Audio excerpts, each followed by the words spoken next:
నాడు జ్యోతి రాస్తే సాక్షినేమో వాళ్ళ దాంట్లో అయోమయం రాస్తుంటుంది.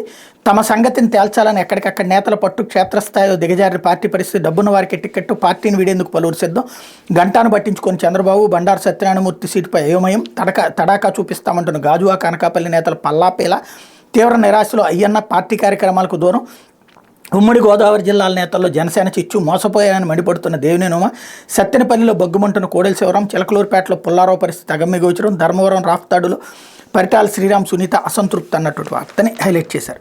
ఇకపోతే థ్యాంక్ యూ సీఎం సార్ అంటూ రాష్ట్ర వ్యాప్తంగా అంగన్వాడీలో ఉప్పొంగిన అభిమానం, తమ సమస్యలు పరిష్కరించిన సీఎం కృతజ్ఞతలు తెలుపుతూ సభలో జైహో అంటూ జగన్ అంటూ నినాదాలు చేసిన అంగన్వాడీలు ఎలాంటి ప్రభుత్వమే కొనసాగాలని కోరుకుంటున్నట్టు వెల్లడి. ప్రభుత్వ సానుకూల స్పందనతో సమ్మెవీడి విధుల్లోకి, గర్భిణులు పిల్లలకు సేవలపై ప్రభుత్వ చిత్తశుద్ధికి ప్రజల అభినందన. వెర్రితనం, అమాయకత్వం కలిగినటువంటి వాళ్ళు ఉంటే ఈ వార్త నిజమని నమ్మాలి. అంగన్వాడీలు నిన్నటిదాకా చివరికి సమ్మె మీదన చర్య భయంతో వాళ్ళు దీక్ష విరమించారు.